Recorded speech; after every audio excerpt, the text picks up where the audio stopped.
This is Larry Shiller, voice of Backgammon, doing commentary for Las Vegas Open Round 2. This is really interesting what you're watching right now. Phil Simborg and Neil Kazaross are playing in Round 2. And they actually already began the game. And so what they're actually going to be doing right now is they're going to replay from the beginning to see what so you all here can see the roles that they've played. Isn't that great? They're going to memorize the board, and I'm just going to go over there and make one adjustment to the board so we can actually see it. Be right back.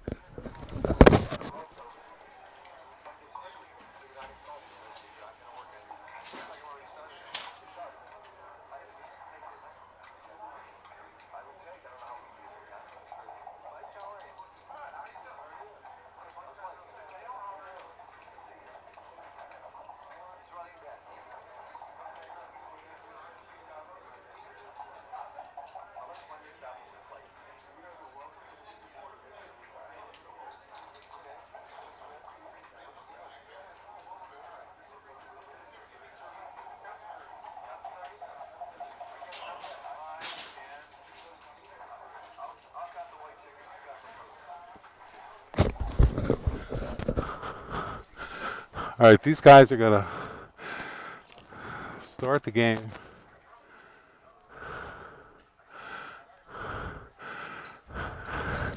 Here we go. Fantastic. All right, these guys, Phil and Neil, are playing, and they are going to be playing from memory the first few rolls of the game for the benefit of our audience here at Voice of Backgammon. Very impressive. And I think they're ready to rock and roll.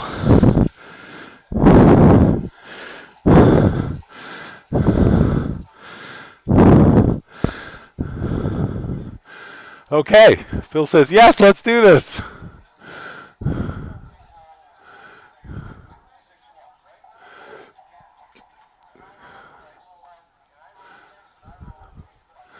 See, they're rolling the dice. It was a 6-1, then a 5-1, then it was double fours. They remember this. It's so great. 5-1, 6-1, 6-5. 6-4 and made the 2-point. So these guys are going through, for the benefit of the Voice of Backgammon audience, all their different plays.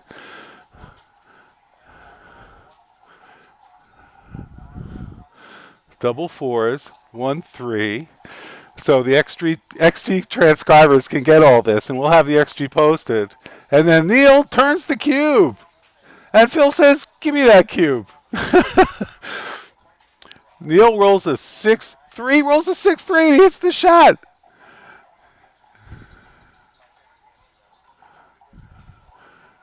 And Phil dances. He rolls double sixes. Neil rolls 4-2.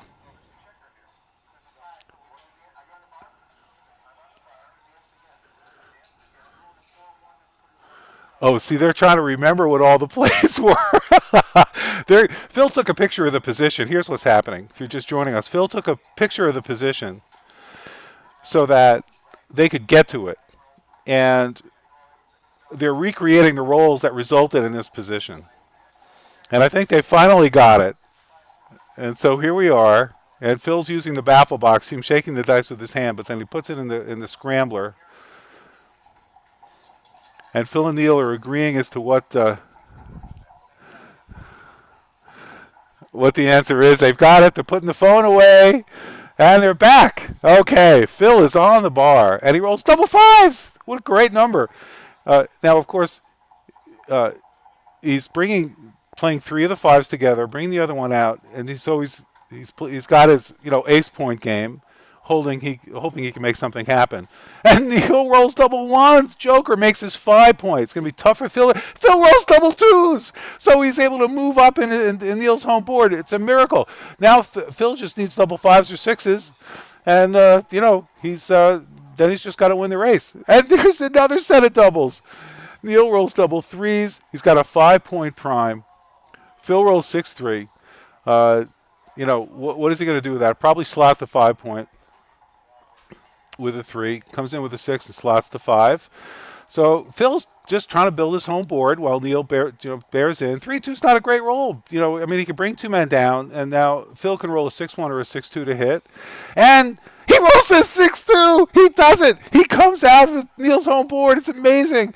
Now, can Neil roll a 5? That's the question. Because if Neil doesn't roll a 5, Phil is in this game. But he does. He rolls the 5, hits Phil. Phil's back in the bar. He's got 2 checkers behind a 5-point prime now.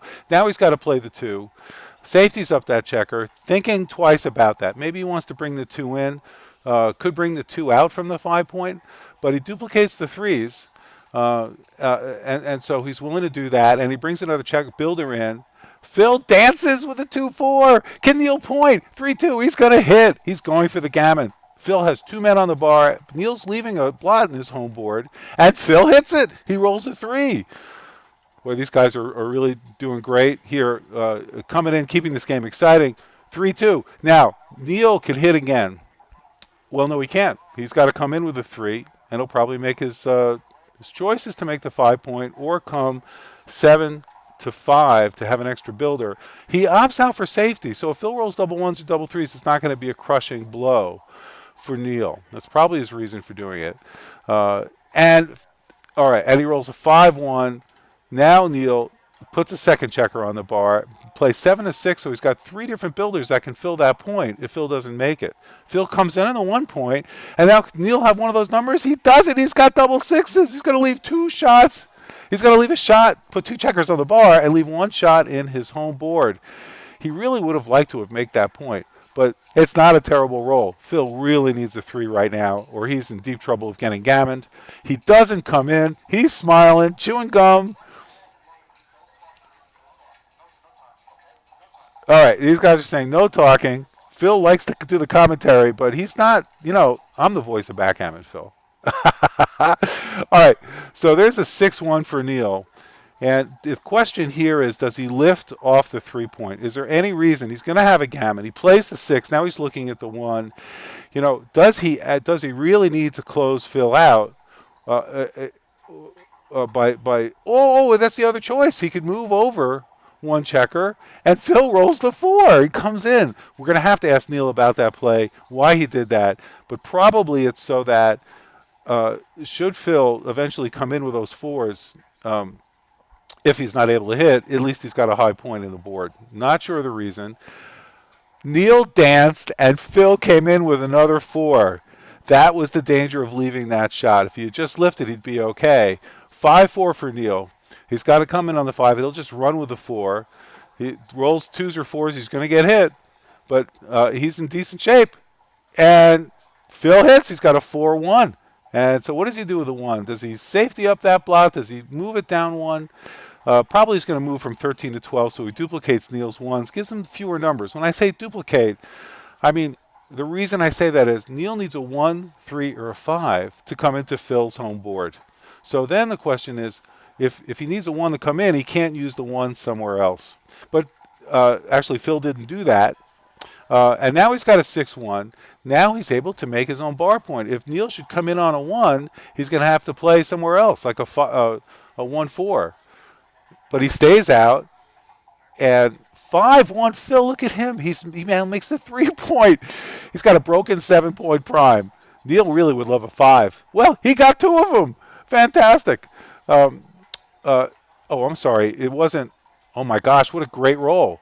Excuse me. I thought Neil was on roll. It was Phil on roll. And look at this game turnaround. Neil has 2 men on the bar after a cube that was maybe not that easy to take. And Phil has completely turned this around. That's amazing about Backgammon. Because a player who's so far ahead, anything can happen in this game. Neil's come in with a 1, which is going to save him possibly from the gammon. He slots the 4-point, hoping to make his board. It's unlikely Phil is going to leave a shot for Neil on this next play. Double 5s, I think, leaves a shot. And I can't think of any other number that leaves a shot for Phil, but we'll see what his roll is. And a 5-2, he would love to make his 5-point. And he can make it, but then he would leave a blot on the bar for Neil to hit, so he's not doing that. Does not. He's respect for Neil's board. Neil's board's looking very, very nice. And notice how he played both checkers in very quickly. This is actually an advanced play because now if Neil rolls a 6, he can't play it. And that's good for Neil because he wants to hold on to his home board as much as possible. The best roll probably is double 4s for Neil. Second best is double 6s.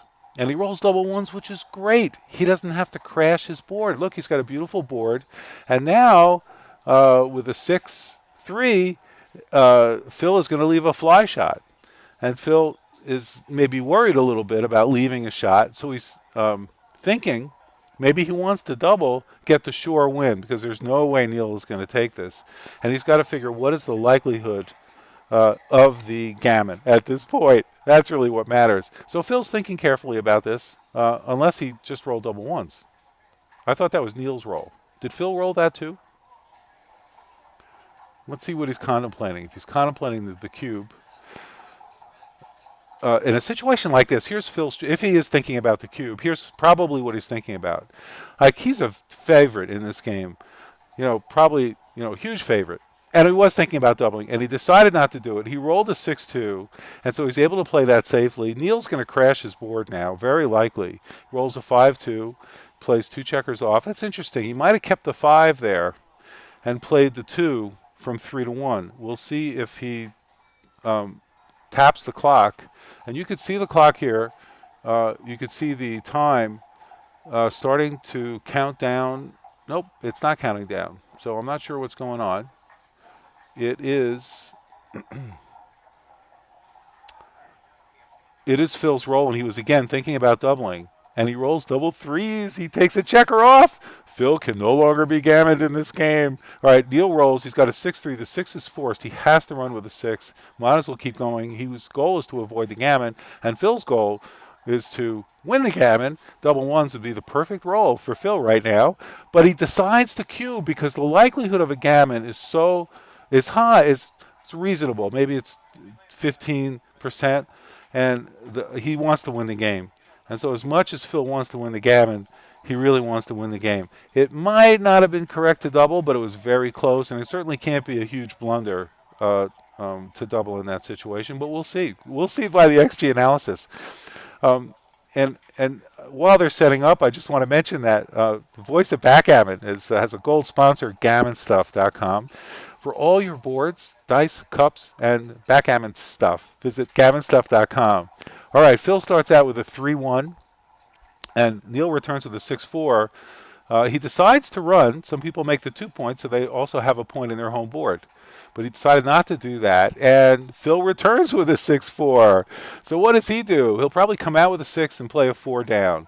He's stacked on that midpoint, so he now only has 4 checkers. But, of course, Neil has a lot of shots, and that 4-3 is one of them. He doesn't have to hit, but hitting does take away a tempo from Phil. Phil would like to roll a 4 and get a broken 4-point prime. Neil hits to prevent him from doing that. So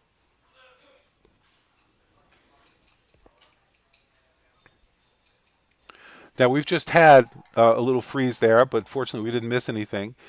Phil is thinking about what 4-1 he wants to play. He's thinking about, really doesn't want to leave 2 men on the 1 point, but it sure would be nice to play that 4 down. So he plays the 4, and now he may play. Oh, I don't see where he played the 1, so I missed that. Did he play 6-5? Not sure how that happened. Now he's got a 5-4, and he makes his 4 point. And now Neil has a 5-1 to play.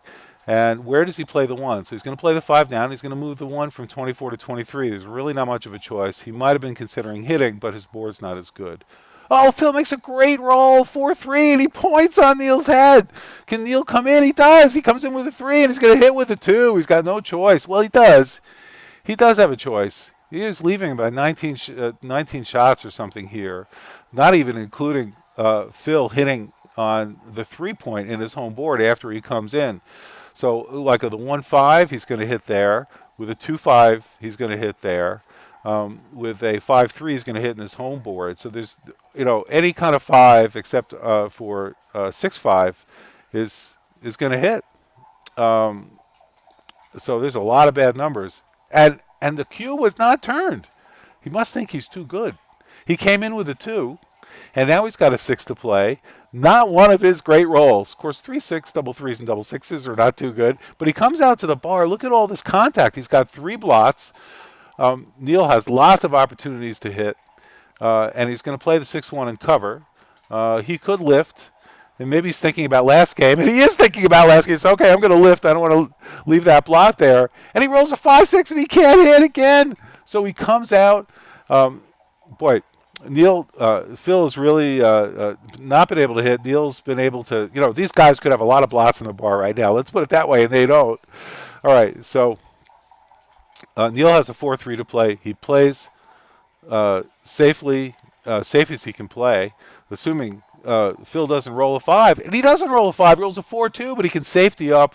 And now he's rebuilt up his broken 4-point prime. Neil rolls a 6-4. He's going to go ahead and point on Phil's head. And now he's doing to Phil what Phil did to him. And he comes in with 5-2. He plays the 5. He's got a 2 to play. Where is he going to play it? He's considering the 5-3, but only in jest. And Neil would love to see him make that play. And so he's got to figure out a place to play the 2. I think he correctly comes out to the bar. He's got 24 shots. 6-3 is one of them, and he plays that to safety. So Phil's on the bar. He wants to have that 5.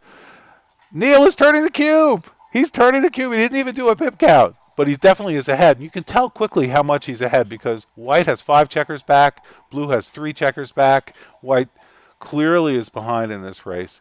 And plus, he's bouncing on the board, and it was a correct pass. Great double, great pass. And now we're looking at the score. We got the name tags over the score, so maybe we can get that fixed. It's 2-1.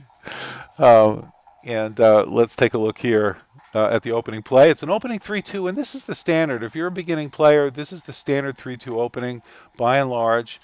There are differences. If you're really behind and you want a gammon, it's best to bring 2 men down. But there you go. And a 5-3, see how he buttons up with the 3 and making Neil's 4-point. Very, very attractive. Now, 6-1 for Neil, and he makes his bar point. Phil would love a 6-1 too, but he rolls double 4s, and he's going to hit and make 3 points in his home board altogether. So he hits 2 on the 2-point, brings 2 more checkers in, and this is tough for Neil.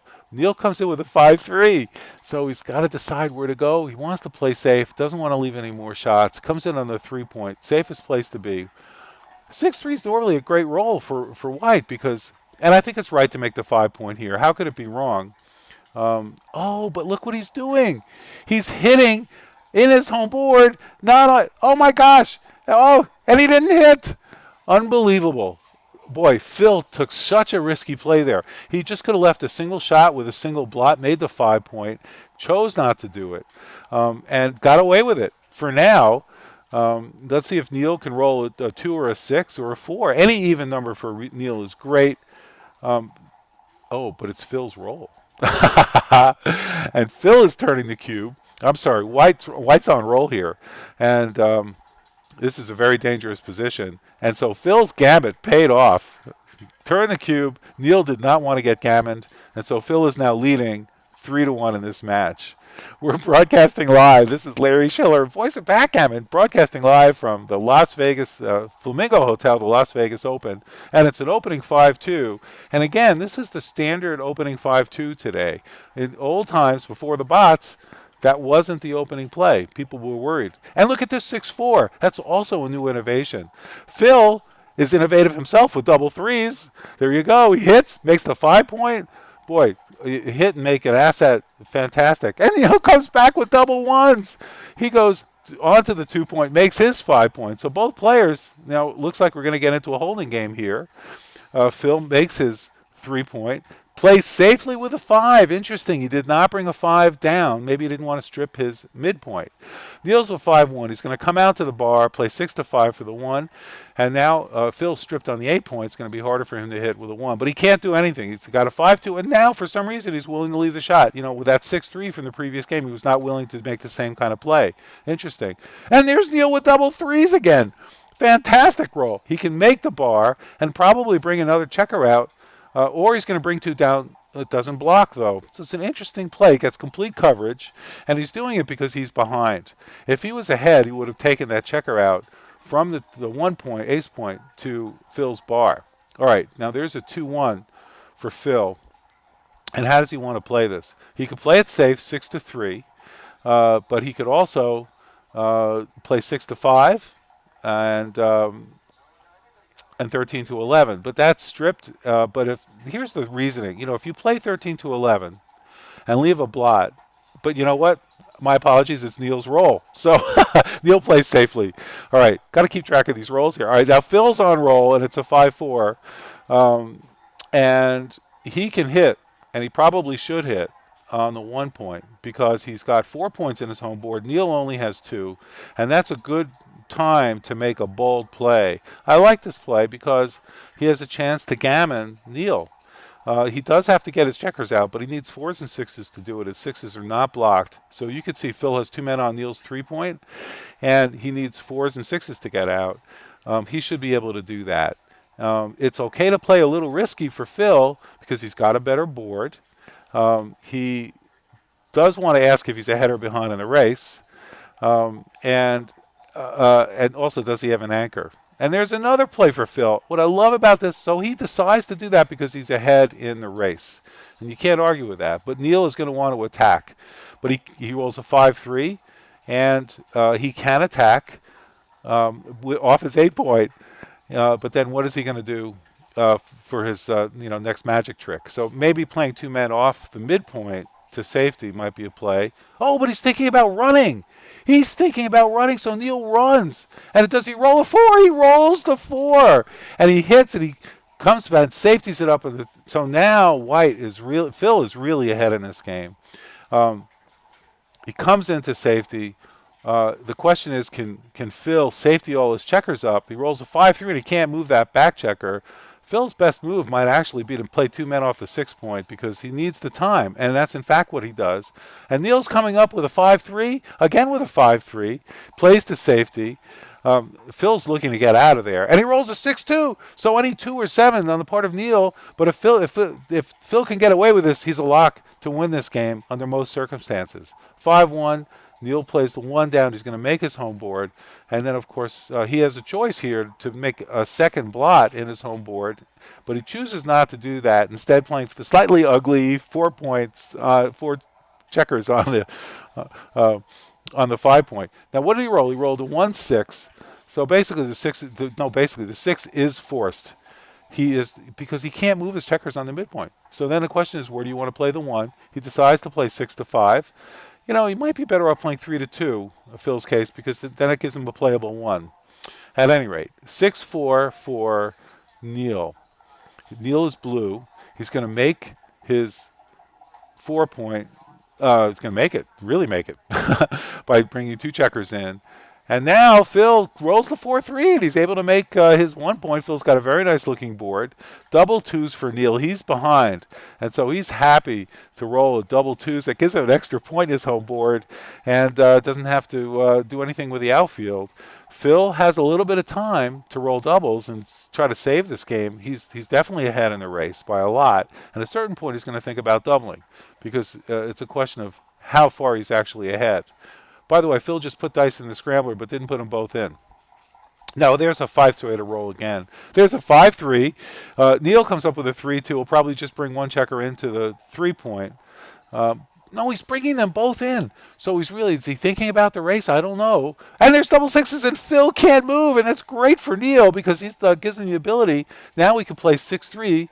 You know, the question is, does he play both down? He's playing the 6. He plays down the 3. Does not want to risk getting hit with a 1 because Phil has a very nice home board.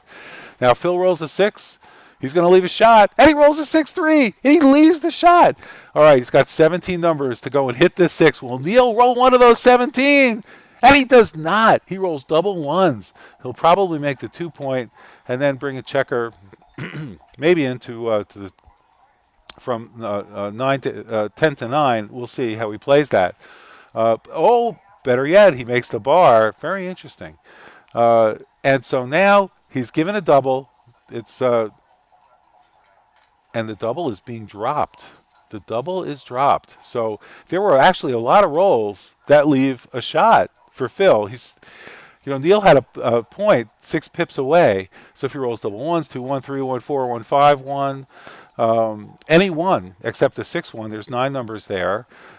He's got double twos leaves a shot, 3-2 leaves a shot, 4-2 leaves a shot. So that's 14 rolls. Double 3 leaves a shot. That's 15 rolls altogether. But then he's got to hit it.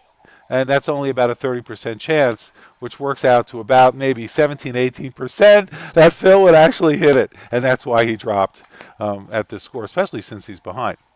And we're going to see if we can get that score set up. It's now 4-1 in Phil's favor. Ben Friesen is here. Ben, we need your help.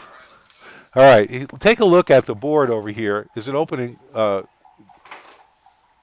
you see how the name tags are set? Could you just go over there and just drag and drop those name tags out of the way of the score so we can see the score? You see How are they overlaid on the scoreboard? Oh, all right. So you don't know OBS, so that's okay. No. Okay, I understand. That's what I thought it was a physical scorecard. Oh no, I'm sorry. OBS. Oh, you do? Oh, awesome. Oh, great. Okay. I just didn't understand how they were there in the first place. Yeah, they're digital. Yep. Yep. Cool. All right. We're back to the game. Neil has rolled double 6s, and it's great, but it's not that great. He would have liked a 3 or a 1. Double 3s really would have been just ideal, but he didn't roll it. He rolled double 6s. I don't think he's going to complain. He's going to bring 2 down, and now I think he's got 2 to play, and I'm wondering why he's thinking about it, because so maybe he just has 1 left.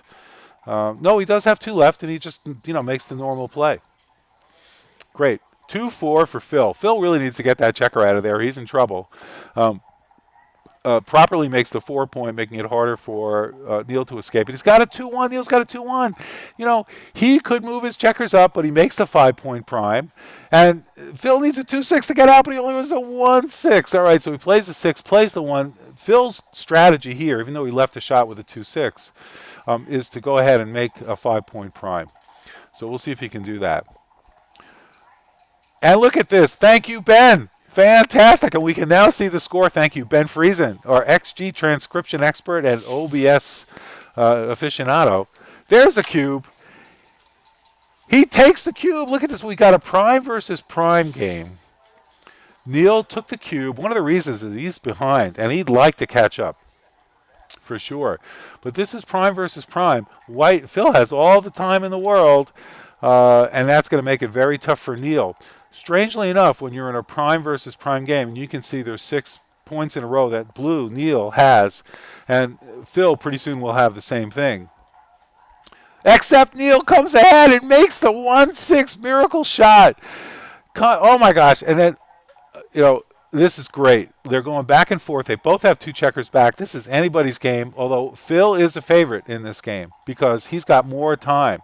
So it's good for Neil, actually, in a way, to stay out as long as he doesn't get gammon. Now Phil rolls a great roll of 5-1. He's behind a 6-point prime, and that's probably the worst roll for Neil. He's got to break his prime, leave Phil a 6 shot. Phil's in great shape. And look at that 4-1. He just makes a 6 prime in front of Neil. Neil's now going to crash his board. Phil will be able to hit him with abandon coming up soon if he can keep his timing. This is pretty forced. And so now Phil needs a 6, and he rolls a 6. He's got to come out with a 6. He's thinking about hitting on the 3-point. It could be right. It actually could be right, but it could be wrong because if Neil bounces, Phil's going to have to break his board. So he's rethinking. He's going to come out with a 6. Got to be the right play. Phil loves these, trap plays and, clever plays but you don't want to really break that 6-point prime if you can avoid it. And Neil rolls double 2s. He comes up to the edge of the prime. He's plays 2 more, and he doesn't want to hit. What good does it do him? He can't get out. Phil's got a 6-point prime in front of him. Big numbers are good. Phil leaves the checker back there. Phil wants to pick up a third checker because he's really not that far ahead in the race. Ben is now keying in the position. We're getting the position in there, and hopefully we'll be able to add the XG transcription into our live audience. We'll take a look. All right, so Neil, meanwhile, is avoiding leading a shot. Phil rolls a 6. He may want to think about leaving. 5-1, he can still stay, and he should stay. He plays the 5. He plays the 1, all on his home board. Now, can Neil avoid leaving the shot? Oh, he rolls a 2-1. What a great roll. Great roll. So it's kind of pointless for Phil to stick around. He's going to move. He tried to pick up that checker, but he couldn't do it. That's why he left the man back there. And now, is that the illegal roll? That double 5s didn't count.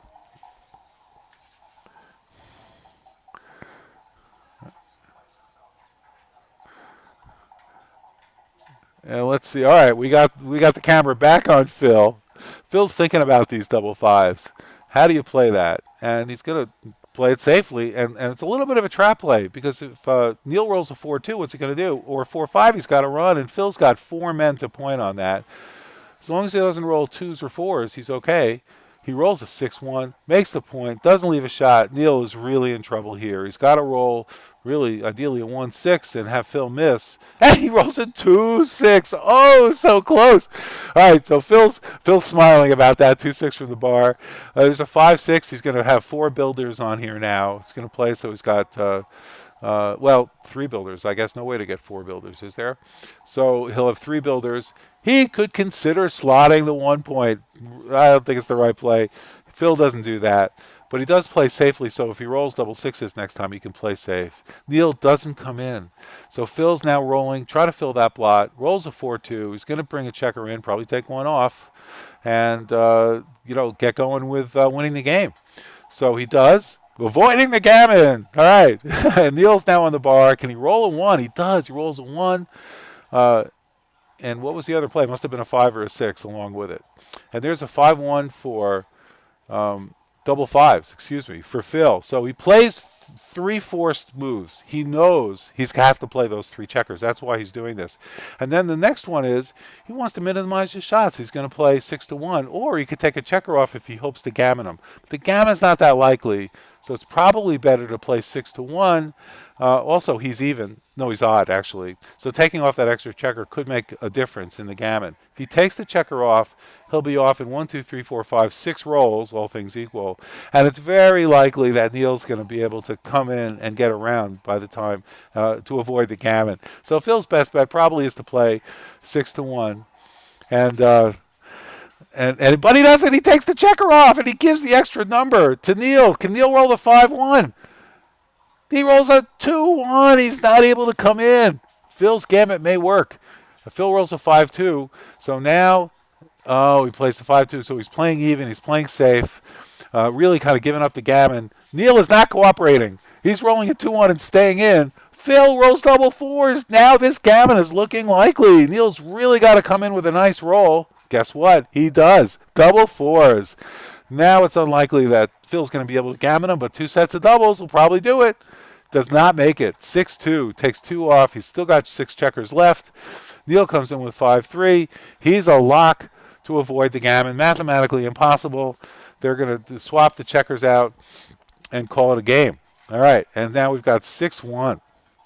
Welcome, Chris Trencher. Come on in, Chris. Let me get your microphone set up over here. You've got, let's see, we got the Samson for you. So you're all set. Let's see your sound. All right, Larry, thank you for having me here. It's To watch this match. I was just standing over there as usual with Phil Simborg. You get championship level backgammon, even better humor. So he's a fun guy to watch. no question. It's always great to, absolutely.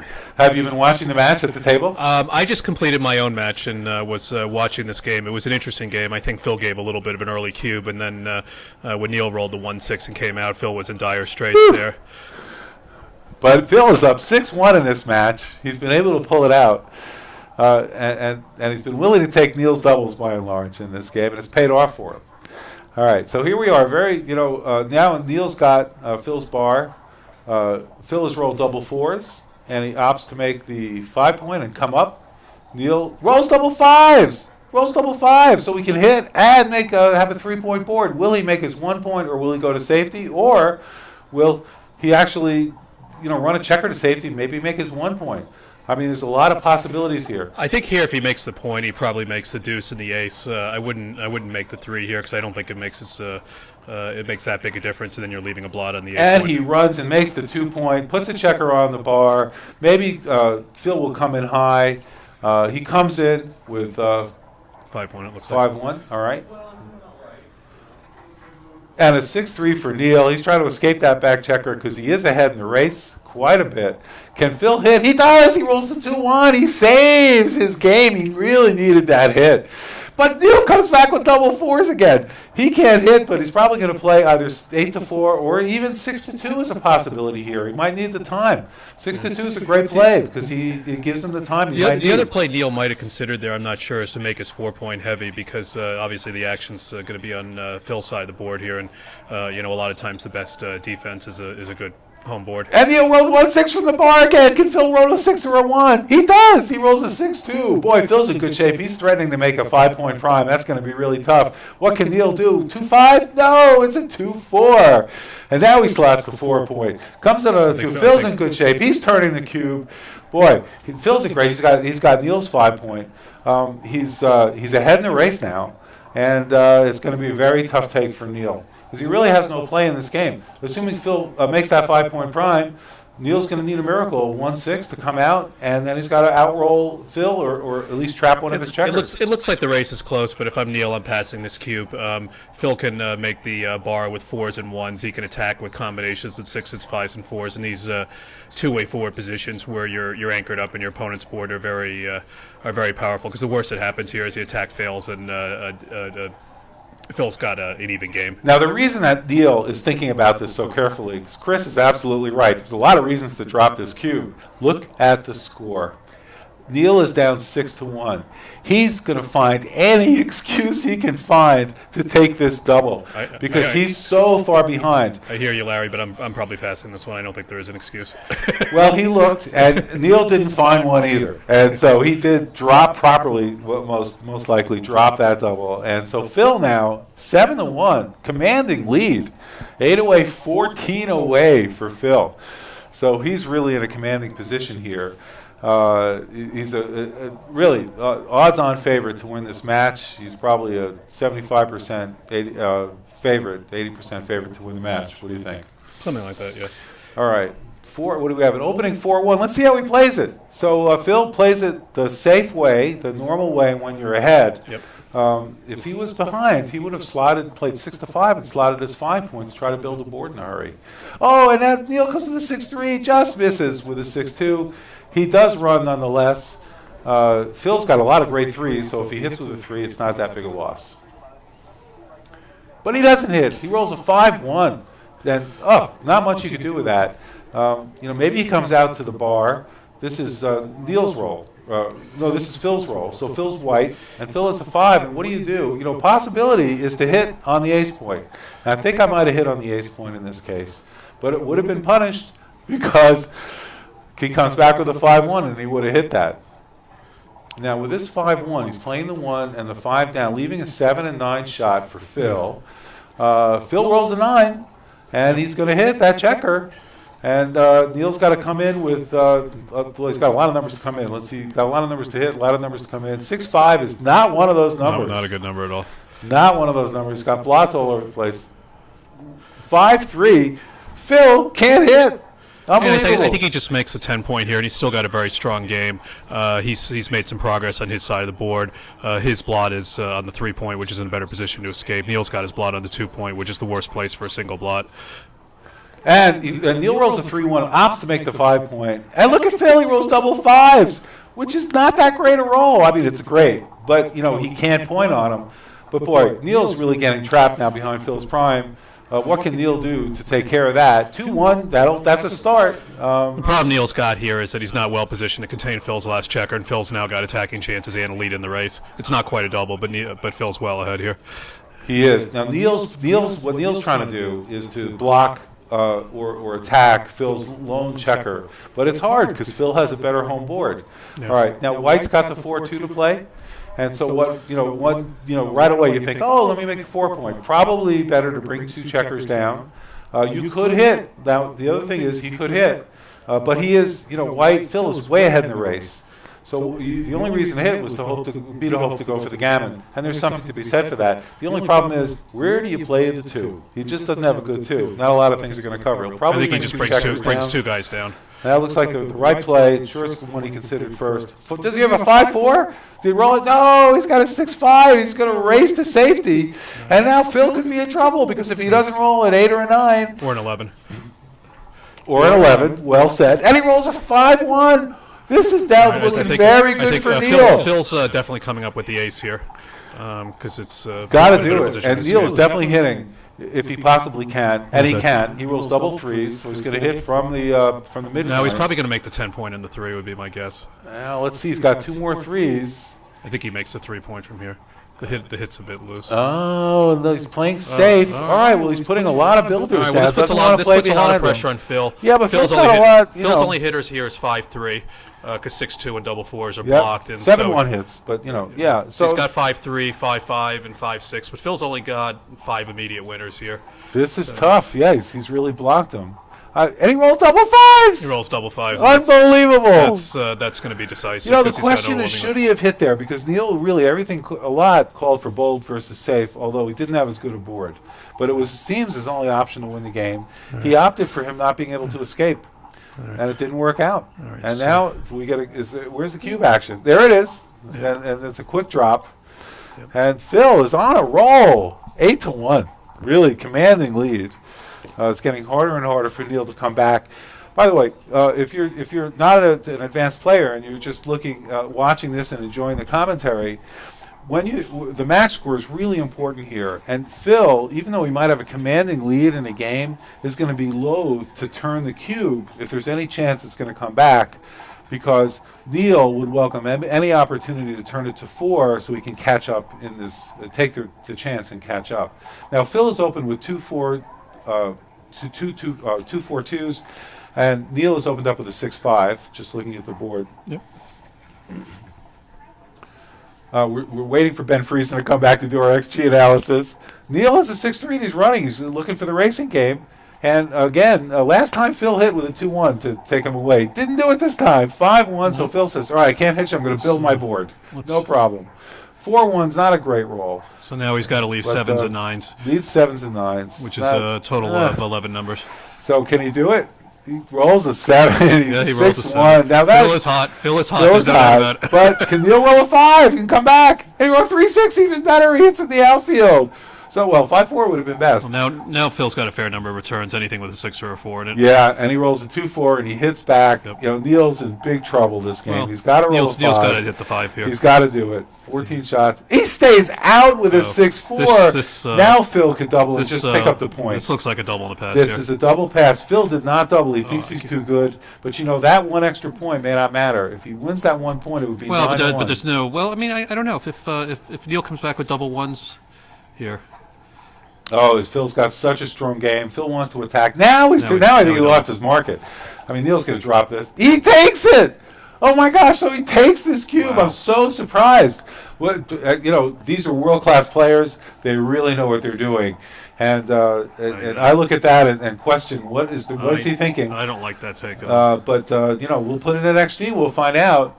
And he rolls 6-4 from the bar again. He's got terrible luck with this. All right, so 6-4 for Phil. What does Phil do here? Does he make his 2-point and just make it difficult to come in? Looks like the right play because if he comes in with a 5, he's got all these attacking numbers. Yeah, I think so. So go for it. And now can Neil roll his double 5s? Well, he comes in with a 5-3. It's a start. Brings the 3 down. Not a direct shot. Phil's got 8s and 9s and 3s, 5s, and 6s to cover, and he's got a 5-2. He's going to hit with a 5. Probably won't lift. He'll just move a checker up to the 4 point and put pressure on the 6. Yep. And this makes perfect sense. So Phil's hoping Neil will stay out again. Neil does. He rolls double sixes from the bar. It's the worst thing. Oh my gosh! And then Phil rolls a 6-4. He's able to cover with a 6. He can hit with a 6, but he's going to cover with a 6. He's going to cover the 6, and I then think he'll I'd bring the 4 up. Yeah, It's fine. I would play something other than 11-7 here. I wouldn't give him the 1-6 off the bar. Phil comes in with a 1. He could be in this game till the end. Now he's come in. There's a 6-4. That hits. Yep. Nice roll for Phil. Neil's in this game to the end. If he can roll a 1, he didn't. Can Phil roll a 7 and tie this whole thing Phil up? should bring in his 2 checkers from the 8 point, which aren't doing anything in this position right now. That looks right. Comes in with a 4-2. All right. Neil does come in with, and he can play safely, and he does, but Phil is going to be pouncing on that checker on the 1 point with any kind of 3 or a 2, and he comes in from the bar, hits with a 3. Boy, this is really Neil. If he can roll a 1 here, though, he could have a chance. He could have a chance with double 1s. 6-3. Phil cannot hit. He's bringing in checker close as he can to try to get a hit, and he has a 3-1. And now with a 3, what does he do? He's got to play probably 6-3 to minimize his shots. What else can he do? Well, he can play 13-10. And 13-10 is probably right, because then many fewer shots that way. There's 10 shots, then they're going to hit there. But he's got all the shots to hit on the 1 point with 5. So, there's a lot of numbers. There's not much that misses here. What Neil's hoping here is not that he escapes that last checker and somehow wins this game. He's hoping that if the second checker gets back, he makes the ace point, and then he can be in the game till the end. Or roll double 1s and actually build a priming game miraculously. 5-3. He does hit. Decided to leave the shot in his home board. Neil, boy, just never got started this game. Could not get started. Now these guys are having a little discussion. Let's see if we can tune in and hear what they're saying. Looked like we had a wayward kibitzer there. The wayward kibitzer. All right, so Phil does have 2 of Neil's men on the bar. Neil needs his double 1s. Gets half the package, 1-3, and we'll see. So this is just a struggle. This is just a real struggle for both players. Phil is leaving the 1-6, no real danger there. But Phil's got 2 men back. He's really a lot for a gammon here. And Neil could easily be down 12-1 after this game is over. Phil's got double 4s. Yeah, Phil's got double 4s. He's thinking here about whether he wants to switch, and I think the play has a lot of merit because he's got one guy directly bearing on the 5 point, and then there's 2 others. So what Chris was saying is that Phil could actually play 2 checkers from the 5 point to the 1 point. I don't like this play. I think I would have switched. Phil also. I personally wouldn't have switched, but I also would have rolled double 4s again. So all right. There's double 6s for Phil. For Neil, he can't come in. There's a 6-1. Phil now pounces again. 6-3. Sorry, comes in. And one of the things in this position for Phil is he smartly gets off his point. You don't want to be thinking have a bad number. Yeah, you want to make sure that you don't have some bad double that crashes your position. So he smartly gets off of Neil's 9 point there. So the double 4s is not a problem. And double 4s is a problem for Phil next time. I don't know if he looked at that, but a 6-1. 6-1. Double 4s is no longer a problem for Phil. We'll see how he plays it. Comes in with a 2-4. He's going to hit with the 2. This is just constant back and forth. Neil is just barely hanging on by rolling just enough 1s to keep Phil from closing him out. Phil rolls double 5s. Now what? He's can cover. 1, 2, 3. Yep. And he brings his other checker out. He's in great shape. I think, this game, obviously Neil's one of the best players to ever play the game, and the score dictated aggressive play, but I really didn't like the take, and, we've seen here that they're just, he never really got any play out of this position. Now, isn't there some book about in it to the end? That's if you have the ace point. That's not if you're on the roof. It's going to be tough. But look at Phil. Phil rolled double 3s, and he can't move the checker because Neil has him cleverly blocked on the 3s. Neil can roll his. Phil still has a smile on his face. He's not worried yet. Well, he's not worried yet, but it could happen. 5-3. So now Phil wants to be sure. And Phil rolls double 6 has to leave a shot. Unbelievable. Now let's see Phil smile. Now Neil can roll a 5. This is backgammon. Really, it's. You guys want me to hit this? Neil says. Phil's smiling. I know the Kibitzers want Neil to hit this. It's a much more interesting game. And he doesn't do it. He rolls double threes. But what can Phil come back with? He's got 3-1. He plays safely. Oh, he's gonna act like he's gonna take a checker off the 1 point. I know Phil. Oh, he doesn't clown around. It would be a little improper in this situation. Yeah. Boy, Neil is not coming in. Phil's playing even. Phil wants to go for the gammon. Neil can't come in, hoping for a one. Phil's going to win a gammon if he's not hit here. There's there's no 11, question. there's 11 crossovers All outside. right, can Phil roll the doubles? Double threes, fours, five, sixes. Where is it? He rolls a 6-3. Right, Neil really needs to stay out. Can he stay out? No, he comes in with a 4-3 and he hands over the gammon. It's over. He's not even going to. They're going to play it out just because they're going to play it out, but it's over. This is a gammon. He concedes. Score is 12-1. He really got punished for that take, didn't he, Chris? So here, yeah, he did, and like I said, I just really didn't like that take, even at the score. So here with a huge lead, Phil needs to be aware that what Neil's going to do is try to steer this towards gammonish type positions. That means playing opening rolls with aces by slotting the 5 point rather than splitting. You might even slot the 4 point with a deuce, opening 6-4. Obviously, make the deuce point. Really, just aim for attacking in prime versus prime type positions as opposed to some sort of bar or 5 point holding. All right, so we're getting some expert commentary from Chris Trencher here, who's got a PR. You're a BMAB master. Are you in that? BMAB? Well, I haven't sort of put all my stuff in the database. All right, so but hopefully at that level. We'll see. Chris is going for that, and Phil is playing again. This 4-3 is the gammon save play. Yeah. Because he can, if he doesn't get hit, he can make that 4 point. Yeah. And if he wants to roll a 3 here badly, he's not complaining about double twos. Double twos is a great play. Normally you bring 2 men down from the midpoint, but here Phil safetied up his blot. He already had the 9 point. And so 5-3 for Neil, not a great roll. What does he do with that? He could try to hit, gain a tempo. Neil's doesn't have a bad roll. I mean, he just doesn't have a bad roll. Safest thing is to make your 3 point and just hope you can get it happening. Great roll for Phil. He rolls double sixes. Double sixes. Phil can't miss. This is great for Phil. He's going to just march over this match. Now Neil comes back with double fours. What a great roll. He desperately needed He that. Or totally needed that. 6-3 for Phillies. He can run and leave 2 shots. Doesn't want to do that. He's going to come up and force Neil to. I think I would have come out with both of them. Going to force Neil to attack, and Neil's going to attack. He's going to hit with the 2, come down with the 6. He's got to come down with the 6 and come hit with the 2. There's And, no play here. and then hope that Phil rolls like something that's just not going to hit a checker.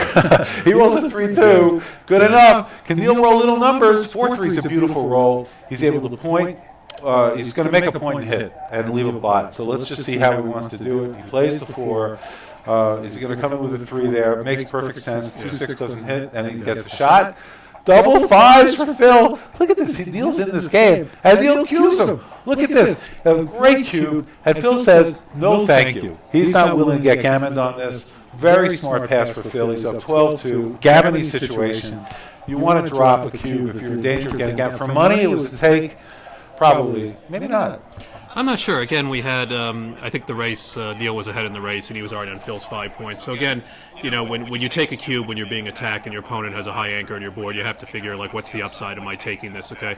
A position where you might get killed and you might, if everything goes well, get to an even game isn't a good one to be in. All right, so we've opened up where Neil did exactly what Chris was talking about. He hit on his 4 point. And now he rolls double ones. He's able to hit a checker and make a beautiful home board. Look how that worked out for him. Fantastic. Phil stays out. Neil's going to cube. He does not. He's going to go for the gammon. Why didn't he cube? I don't think Phil can reach a takeable position here other than maybe double 2s and 3-2. All right, we got Ben Friesen back. Are we going to get XG up? Can we also move down one? We can. Sorry about the hassle. Amazon is really struggling with my package. No package. Ben's waiting for his clothes. We appreciate that he did find an alternative for Voice of Backgammon. All right, what do we got going on here? Finally, he turns the cube. I'm so curious why he didn't turn it earlier. Neil wants to make as early a cube as possible. Phil's going to drop anything that's gammony. This is gammony. And so he drops it.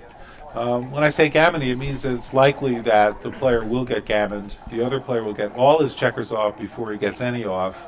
Usually, if you have a man in the bar and another one on the home board, that's pretty close. Good definition of gammony. But even with 2 checkers on the 1 point, a lot of gammons can occur, and sometimes you'll see a 12-3. all right, so it's 5-4, standard opening play for Phil. 6-5, he's running. Yep. Neil's just doing the lover's leap. That's the standard play. Phil is a 5-3, can't make Neil's 5-point, which he wants to do. Neil's going to attack there. He rolls a 4-1. He's going to bring one down and hit. He's not going to hit. Sorry, he just played safe. He played safe, which is the sort of textbook play after an opening 6-5. But I think confused given at the this score there, why isn't he going for the gammon? given the score, it would have been reasonable to hit. I want to ask him about that. I'm sure he's got a good reason. And he rolls double 2s, which is great. 6-2 for Phil makes the bar. Great roll for Phil. Safeties, he's checkers up. That really just eliminates the gammon possibility. Right. Neil's going to run with a 6-4, try to lure Neil off. Not Phil off. Not going to work. Phil's building his home board. Yep, and now this is just a classic race, really. It's not even a holding game. It's just a classic race. Well, Neil's got to clear his 11 and midpoint, so Phil's going to have some shots. The odds of doubles here are very high, Yep. given the amount of time. In fact, Neil may just clear his 11 point right here with the 3-6, because if he plays behind into his home board, he's running out of time. No, okay. Yeah, he wants to avoid the double 4s, keep him there. 3-2 is great for Phil. And strangely, he brings both men down. I'm not sure I understand that. He could have made his home board safely without worrying, but maybe he's afraid of a 6-1 or rolling repeated ones. All right, now Neil can clear his midpoint here with 5-2, and he's counting the race and assessing whether he wants to do that. And he's going to decide he doesn't want to do that because he's way too far behind for that. If he was ahead in the race, it'd be the right play. But he's behind. He's going to play 8-3, 4-2, so he can build his home board. And on the next roll. He's going to look at it. He says, I want to look at it. And let's do the quick count. So Chris is going to do that for us. All right, so after the roll, 34, 74. All right, Neil is 107. Right. And Phil has 40, 49, 70, 106. So Phil is going to be up 1 and the roll. Oh, it's that close. And the roll. So he's a slight favored. He's a slight favorite in the race. There's still a little bit of contact left. My guess is Neil's not going to make this play precisely because Phil would be a slight favorite. All right, and he does make the Voice of Backgammon recommended play. There's a first time for everything. All right, so 3-2 there. And Phil's got his nice home board waiting. If he gets a chance, gets a shot. 6-4 is probably one of his worst rolls. Because he's stripped. He's got TMP on the outfield. He's stripped, and he's winding up in a position where if he doesn't roll some combinations of 3s, 5s, and 6s to clear the 11 point, he's going to have a problem soon. 6-1 loses a shot. There we go. 6-3 is nice. Oh, he cleared. It's great for Neil. He needed that. All right, now Neil's going to just wait, and Phil's going to have to start wasting in his home board, and Neil's got losing pips, right? and Neil's got some playable pips on his side. Oh, and a 3-2. So what does he do here? Does he make the 1 point, or does he slot the 1 point? He's thinking about it. Does he make the 1? Save that extra 6? I think he plays 8-5-3-1 here, but. He's got if I don't know if you want to leave two blots in your home board. Yeah. That looks pretty solid. So even if he does hit him, he can still break. 6-2. He's got to leave. What's going to happen? Can he roll this 6-1? Yes. Okay. Yes. Phil has the the thing cue. to remember here is that most of the hitters are going to leave a shot inside. The combination. Yeah, because he's duplicated, right? Numbers like 2-2, 2-4, 5-1 hit, but they don't cover. Now Neil's sitting there counting up the number of hitting covers and decides if he doesn't have to double. But I suspect he's not going to double this. Well, wait a minute. Phil has the cube, doesn't he? He doesn't have the cube No, yet. And it's a score. It's hard to imagine. Oh my God! Now, normally for money, this is a take. Believe it or It's an not. easy take. I think even in the score. Phil has an easy take if he's Phil's an double easy there. take because. But just when you're down this much. But down this much, you got to turn it. It's a double and it's a take. This is appropriate. Phil takes it. Oh my God, no question. He's not getting gammoned here. And he rolls a 6-3. He goes hits and he covers. Neil rolled Neil needed. He needed one of those numbers, but Phil can come back with a 3-4. He doesn't. Neil's going to try for the gammon now, and he rolls rolls safely 4-1.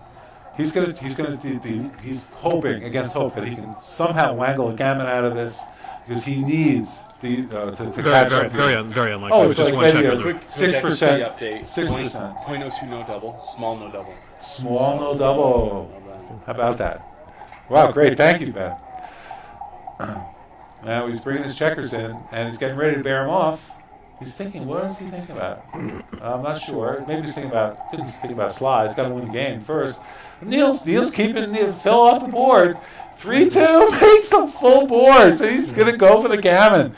3-2. Oh, yes. He can take a checker off. Now, the thing Neil's thinking about here is he can play 4-1 and take 2 off, but then he would be vulnerable to some awkward shots in the following roll, like 6-1. So he's really not looking for the gammon. So he plays it safe and eschews the gammon in order to protect himself against any That's accident. exactly right. Oh, my gosh. Look at this double sixer for Phil. Phil's got a race possibility. He's probably a 15% chance to win the game on the race.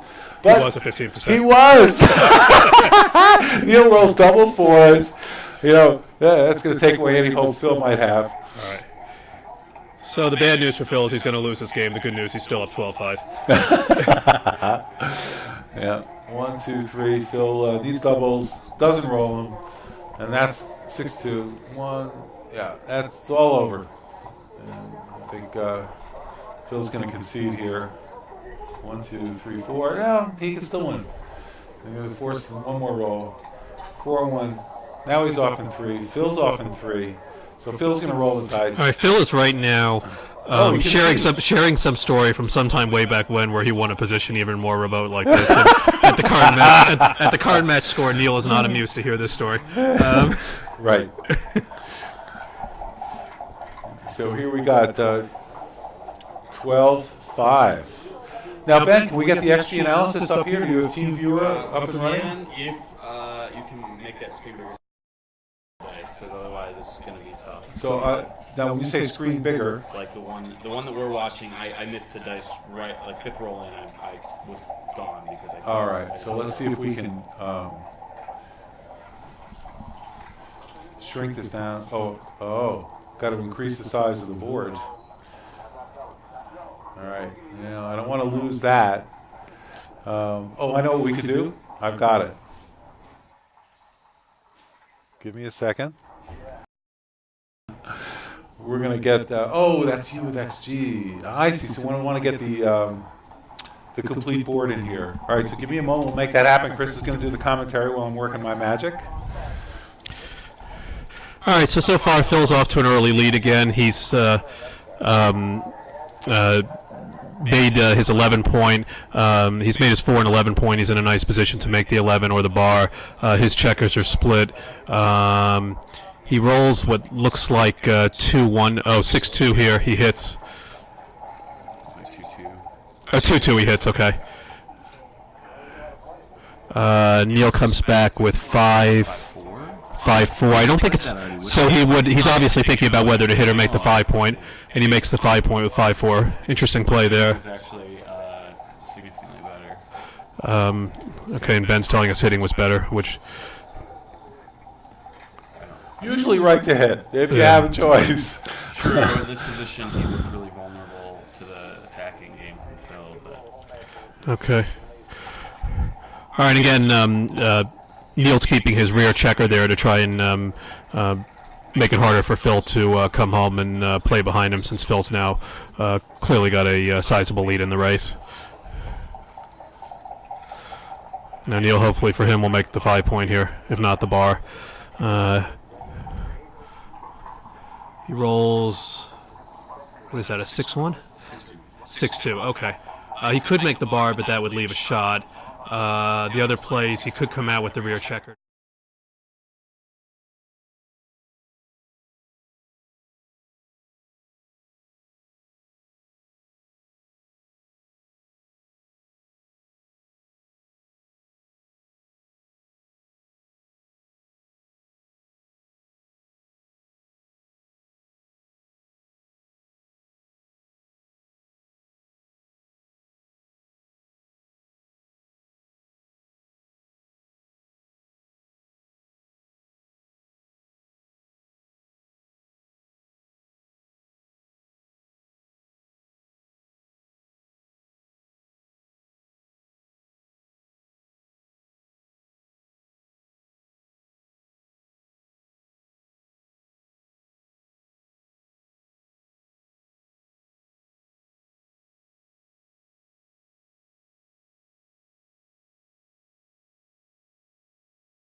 Phil rolls a great shot, 4-1. Looks like it ended up being 4-2. Oh, 4-2. Okay, yeah, he would have covered with the ace. This is Neil, but Neil can win this match. Now the way that this position most likely will gotta roll evolve big is Neil will immediately bring the straggler around. If Phil doesn't hit the straggler, then Phil will need to make his deuce point and prepare his home Phil board. did not hit. He rolled a All right. 6-4. I think here we may bring the 2 down, but I think I'm probably playing 8-4, 8-2 because we need to build up the home board to you need that attack coverage over there. You got to have coverage everywhere to attack and when Neil And leaves. if Phil rolls the doubles, he's not home free. Yeah, I mean, if Neil rolls the doubles, right? Roll one something. one something. All right. So Look now, at this. what do you roll? 6-4. 6-4. All right. Now, Phil needs the coverage. He's gonna. I think he's actually going to come in 4 and then bring the 6 down. Oh, he brings it out. That's Yeah, brings interesting. it out. Why not? I think your play was. Double fives gets hit, and he's at least has contact. So that's okay. 6-1. Forced. He's got 6s forced. And Okay. he plays it. I don't Leave it know. as 2s and 4s. Yeah. It's interesting. You could leave it as 2s And and you can hit it, 4s. so if you miss, you can roll 6. That said, maybe he wants to get hit so we can get a shot at that 4 point, right? Oh, 3-5. What a great shot. He Great hits shot it. He for Phil. covers. It was a big blunder not to leave it as 2s and 4s. Yeah, I figured. So Neil's on the bar once again. Neil's in big trouble here. Phil's most likely going to if he made the right play, he wouldn't have been hit. successfully close out both guys here. Oh, Phil doesn't need the gammon, but you could use the gammon. Why not? If he gammons, he wins the match. Phil could use a gammon. He could win the He match, could and that's it. use the gammon. Neil needs that 5 desperately in this situation. And he doesn't roll it. He gets a 4-3. And just about anything works. 6-3 doesn't cover, but everything else does. All right. Double 6s doesn't. So he Double rolled 2s. 2-2. So assuming Phil ultimately closes Neil out here, good rule of thumb is when you have 2 guys closed out and everybody else is inside, you're winning about 40% gammon. So Phil's going to win this gammon here and finish the match about 40% of the time. Meanwhile, the minute Neil comes in, Phil hits him. This is a position we've seen over and over again in this match. Neil is tired of being on the bar. No one's buying him drinks. This is hard for Neil. Yeah. He's just, and in this game in particular, the stress of knowing that if you do get gammon, that 40%, as Chris said, means that you're going to lose the whole entire match. Phil is really Oh, and now it's going up. Great shot by Phil to he's got take 3 guys double off. 6s. Good chance Phil's going to lose It's a shot next time. it's over 50% from here. And another good shot by Phil. 5-1. He doesn't leave the shot. He evens up. Phil's in great shape. Neil doesn't come in. Yeah. He's really in deep trouble. Phil rolls double 2s, so he's going to play. So- Now, what do you do? I think he's probably going to take the 2 guys off the 4 point here. The safest play would be to clear from the back, but we're not He concerned needs about the safety gammon. here. He's going to get We're the just win. we're just going to If he does that play, he's 70% of yeah. the gammons. He doesn't. Yeah. What's he doing? 63% Yeah. from the gammon. Yeah. You only win. No. So he doesn't make the Yeah, so play. this is a big he gives mistake. up huge gammon equity. Yeah. Huge. Phil could cost himself a roll here, and the safety was the wrong idea because Neil's no threat to him anyway. Well, Phil's off in 4 rolls. 5-4. 5-4. But All right, Neil so does double sixes. So 6s, now making it move. Neil should save it. Neil should, but a couple of 2-1s will make it tough. If Phil can roll one set, it may be over for Neil in this match. 6-4, that's it. It's a lock. He saves it. It's mathematically impossible for Phil to gammon Neil. They mark it up. They both realize that. And now we're Crawford. And for those of you who don't know, Crawford, John Crawford, I think his name was, expert bridge player, backgammon player. When you're playing a game of backgammon and you get to 1 point, Phil's 1 point away from 15. He's got 14 points. And so Neil is going to double every single time, right? Because there's nothing to lose. So what Crawford said was, look, let's have a rule that says for the first game, when a player reaches 1 point away from winning the match, there's no doubling for the very next game only. And so this game, no player can double. Well, I guess if Phil doubled, Neil will be happy to accept it. So now the thing is here is that Neil is odd, which means that gammons are important to Neil, and therefore Phil wants to prevent him from wearing a gammon because at this point, if he got to 14-7, assuming every game is played on 2 the rest of the way, Neil would need to win this game and 4 more games. However, if Neil wins only a single here and it's 14-6, then he will need to win 5 more games. So that's what's called gammon save for Phil. So Phil's going to sit there and give it a choice, err on the side of safety here. And they call that gammon go for Neil. So Neil's going to make aggressive plays to try to win a gammon. Right. And so if he might, lose a little bit in the percentage to win, okay. But if he can get that percentage to gammon to get to 14-7, he's in much better shape to win the match. Correct. The game though is only slightly higher than winning, 5-5. Just so it shouldn't. At this score, you shouldn't play too aggressively for it. And that, of course, just looking at XG. Now Neil rolled double threes. What a great roll! And there is gammon chances here unless Phil can clear that checker. Did he roll a 5-2? He is stuck. He can't move, but he can go ahead. If he rolled a 5-2, No, he rolls a 5. No, he didn't roll a 5-2. He would have just made that point. Yeah. He must He rolled have a rolled 3-2. He rolled 3-2. Yeah. So Phil's got to still leave a shot. Neil would love to get that 2. Now, Or Neil rolls an Didn't do awful it. number here. He had 7s, 8s, 10s, and 11s, and he rolls a 6-3. Make the 4-pointer just run. No, you just run. You You don't just want run to leave another- that extra. I don't Well, think you maybe. want What's to. XG say about that? Make it 4-point? 4-point was not good, but actually, sorry, I'm on play. It was almost a blunder, but it was a second play. Okay. All right. And who's got the 5-2 All right, now? now Neil rolls a good shot finally. He hits the 7. 5-2 normally not a great roll in backgammon, but Neil made it work for him, and he got the hit. Phil's got a 4-1 now, and what he can do with that? He's going to move both checkers in, play safely. Doesn't want to leave a blot anywhere else. Does not want to get gammon. All right, now Neil rolls a great shot. Points Makes the on him. point. Now this is a gammony. We talked about gammony situations. No, but This Phil is came back one. with a great shot to. Now Phil's got an advanced anchor. An anchor means 2 points, 2 checkers on a triangle in your opponent's home board, and that's very nice. So Neil's for going to bring one down and then play preventing a 30. gammon. Your gammon chances are much lower when you have an anchor. And so Phil has an anchor. And it's advanced on the 3, 4, 5 points, fully advanced. All right. Now Phil is able to hit in his home board because he has an anchor.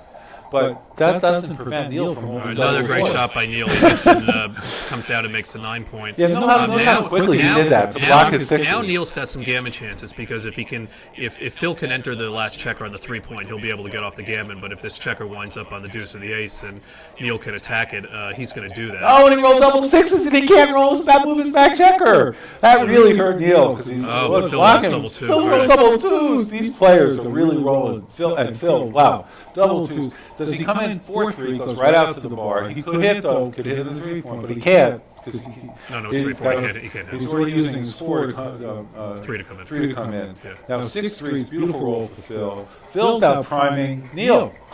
Neil's got to roll 5, and then he rolls a 5. And then what does he have with it? He's got a 2 he can hit. 5-2. Yeah, This that's is easy. great. A great roll for Phil. Now Comes in, he hits. now Phil's if down Phil- under pressure. Now if Phil stands, Phil stays out. Neil's going to win some gammons here. 5 double 4s. Oh my gosh, he hits the checker. Cannot cover though. He may pick up the 2 guys on the 6-point and go 6-2 with both of them. That's what he's thinking. I'll leave the shot. But that's going to give up a lot of gammons. But the problem is if Phil hits this 2, he's very much in the game to win it. So Neil can't be thinking purely about gammons here because Phil's not out of this game yet. I'm thinking 12-8 and 9 to 5. I don't know. Yep. Because, Again, 0.6. It's actually worth as much as the gammon, more than the gammon. wow. Wait, if Phil comes in with a 3, he's got He 4 misses the checkers 2. back. Now Neil So just Neil's needs just to got to make- cover that 2-point. Not leave Now a Neil shot. rolls an absolutely awful shot. What does he roll? 5-4.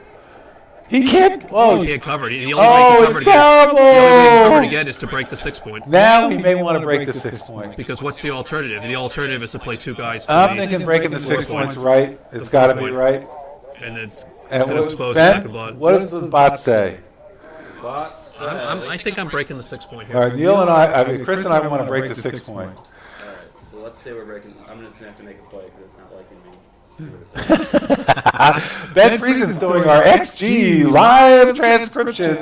Well, not every roll, but he's doing the best he can. Supposed to lead the shot on the outside, or the ball on the outside. But it's relatively close. It looks like it's .04 before Oh, I it's put it not out. that. Oh, this is actually a mistake, not a blunder, but it's not the right play according to XG. Yeah, the thing that Well, Neil you have does, the score the in thing there, that Neil's Ben? thinking about, the thing that Neil's thinking about is this is safer, obviously, but he doesn't remake a 5-point board unless he rolls a perfecto like 3-2 or 3-3. He's not going to remake that 5-point board, and so this is probably going to win more games, okay? But it's going to let a ton of gammons get away if he plays the 2 guys to the 4-point and then Phil fans again, and then he closes the deuce point next time. Then he's going to win a lot of gammons. So that's what he's thinking about. Is what's the trade-off here? But, there's a lot of risk here. Phil's got the 2-5 and 2-6 jokers, and, even if he rolls a number like 2-1, Phil's got a decent forward position here. And some of Neil's entering numbers afterwards wouldn't safety the block. So it's a really tough play. Yeah, I think the reason for this play, I think why XG likes this is because it's a long game. Even if Phil hits, it means Neil still has his board. And that's big. If he crashes his board, he's banking everything on getting those 3 checkers in safely. And the odds of that aren't that good. And then, so either way, if he's going to leave a shot, he might as well do this. Yep. All right. And keep the board. So Good that's play. what he ended up doing. So Chris and I were terribly, terribly wrong. And Neil was terribly, terribly right. And now he makes his final. He gets the checkers in. He covers the blot. All right. Oh, what a great roll. Finally, Neil comes in. This is looking very gammony for Phil. Yep. Phil's rolling his double sixes at exactly the wrong time. 5-4. That allows him to clear. He doesn't take 2 checkers off. He wants to win this game, and he thinks the gammon's in good shape. But don't roll double 5s or 6s, Neil, because you're going to leave a 2-shot. Right. Let's see what happens. Double 3s! His worst. It's not absolute his worst. Not his worst. Not his worst, because he can't take a checker off, but he doesn't leave a shot, and he is even. Well, but he didn't have any numbers to leave a shot, and he's stacking all the checkers deep, so that if Neil gets hit now, he's going to get hit with only 1 or 2 guys off, versus if you're taking some of those guys off. And Phil rolled doubles, so he's able to at least get some checkers in. But look, he's got 12, 15, 16 crossovers. Oh, my God, and he rolled He a rolled 5, a 5, too. Can- Neil is just having the Neil worst hit the game 2? of his life, and Phil does not roll the 2, but he gets double 5s, gives him a good chance to get off the gammon. If you look at the crossovers, Phil's got 5 plus 6, 11, 12 altogether. He rolls 5-2 again, unbelievable. So he needs 7 rolls to get off, but double 2s, he gets an extra crossover. So Phil only needs 6 rolls. Neil can still roll a 3-1, 4-1, 5-1. He rolls a 6-3. He's even. He's off in 5. Phil's very close to avoiding this gammon altogether. Phil's rolling doubles very nicely. Phil has to get off in 4, and he has 1, 3, 7 crossovers to take a guy off. So this and is he's got going to be close. 5-4. That's this 2 is going to be crossovers. close. This is going to be close. I think Phil makes it, but if Neil rolls a double, then he's going to win a gammon. Can he do it? 4-1 for Neil. Neil's off in 3. Phil's got 5 crossovers to make. But now he's got 4 crossovers. This is getting close. 4-3. It's getting exciting. He's got to roll well here. Will Phil avoid the gammon? What's he going to roll? He's going to get a 2-1? No. He gets 4-3. All right. He's going to get gammon unless he rolls doubles next time. He needs only 4s, 5s, or 6s. 5s and 2. Oh, can Phil do it? He's got a 1-12 chance. He's 3. When he gets gammon. Nope. Neil is coming back. 14-9. Unbelievable. And as we expected, that was the Crawford game. Yeah. Neil feeling a little better. Phil's humor has dried up a little bit in the last few minutes. Now, here's the interesting thing behind this score. And by the way, this is Larry Shiller, voice of Backgammon, joined by Chris Trencher and Ben Friesen doing XG on the side. Now, we've got Team Viewer in shape. Ben, tell me what I need to do. Yeah, let me get signed in here. And This game is going to be going, yeah, we can figure that out. and we'll pick it up. You got the big screen again? The big screen we had before was awesome.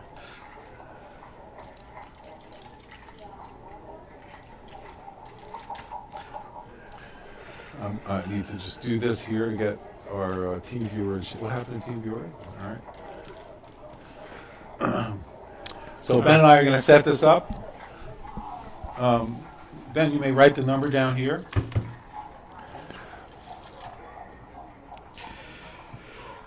All right, so far this game, Phil's got a dominating position. He's got 2 guys back, and Neil's going to just wind up playing a 3-point game here.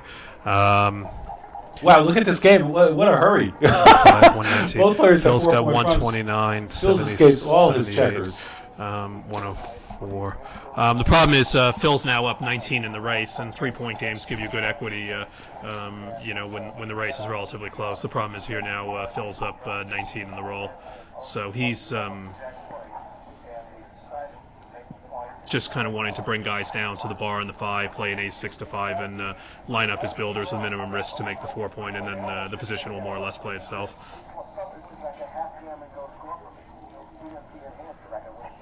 Let's hear what Neil's discussing.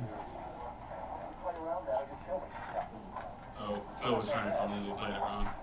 And Neil told him he's absolutely wrong. And the bot says, Well, I don't know. What was the roll? 3-1? No, 1-1? I'm still getting there. I don't know why Phil's saying it doesn't matter if he gets gammoned. I think it does matter if he gets gammoned here. of course it matters. You lose 2 gammons, and you lost the match, Phil. Yeah. All right, so Phil, like I said, just going to line up his builders on the 5, 6, 7, and 8 points. Hopefully, roll the exact combination to make the 4. If he rolls a 3 or 2, it's generally not right for him to leave a fly shot. What's he got? Double 4s. No, he should play 6-2 with the. I don't like that. I'd play 6-2 with the last one. Give myself 4 builders for the 4 point for a roll.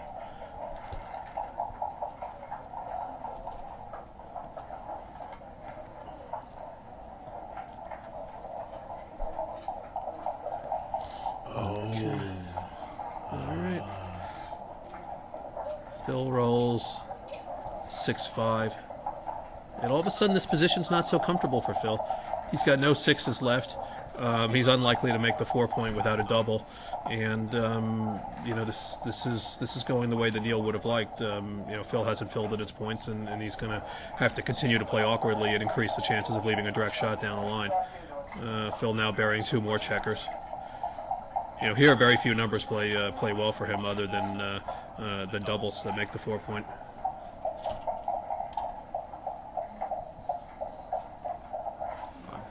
Five, 3.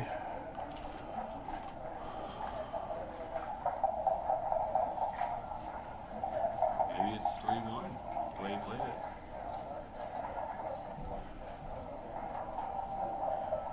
If it's 3-1, then his play makes sense here. Yeah. Not It's double 1, obviously there's a lot more options. yeah. Or is it 2-1? Oh, it must be double 1 then if you... No, it was 3-1. Okay. All right. Okay. Now the problem Neil has here is he's running out of time soon. Phil with a great shot, double 3s, clears one of the points he wants to clear, make the points he most needs to make, and now Phil just needs to clear the 8 point, and then he's in great shape. And in the meantime, Neil's running out of time here. He'll be able to play this roll, makes the point, and then next roll he's either going to have to break his board or go off of Phil's 3 point. So, what does he roll? He rolls It's like a 3-1. 3-1, so he plays 5-1. 3-5? Oh. No, now Neil goes double 6s. Neil now slightly behind in the race, but Phil's got significant wastage with 4 guys on the ace point here.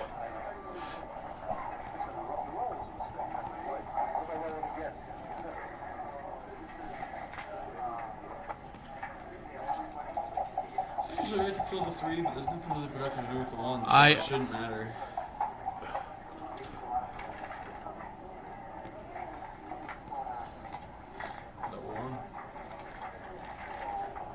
No, it could have been double 1. He should have taken them all off the ace point if it was double 1s. He had to come in first.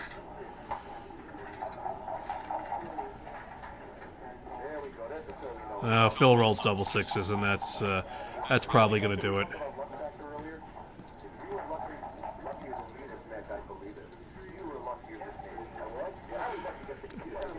All right, it's devolved into a little bit of trash talking here as Neil recognizes that the inevitable is coming. Oh no, and Phil just rubbing it in with double 5s. oh no, we're coming to the end of the match. This is it.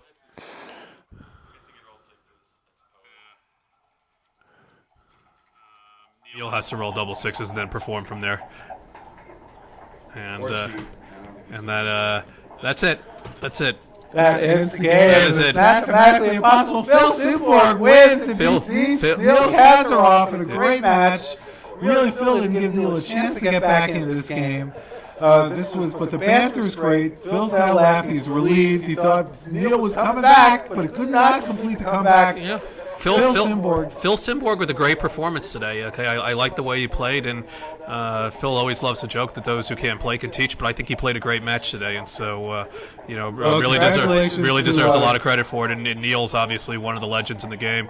Still ranked in the top 4 or 5 in the Giants list, and very few do it better, that's for sure. So a big win for Phil, and he advances in the Open. All right, fantastic. This is Larry Shiller, voice of Backgammon, with Chris Trencher, Ben Friesen doing XG Live transcription. We're broadcasting live from the Las Vegas Open at the Flamingo Hotel. Thanks for joining us. We'll be back later today with more matches. Stay tuned. Come visit us at voiceofbackgammon.com and register to receive notifications by email whenever we're doing matches, live streaming commentary. And please visit our sponsors, GammonStuff.com. John Perner has awesome stuff for sale on his website. BMAB, Backgammon Masters awarding body, conferring titles to world-class backgammon players. The USBGF, providing great services for backgammon players in the United States, even internationally. This is Larry Shiller, voice of Backgammon, signing off. Thanks for joining us. Thanks.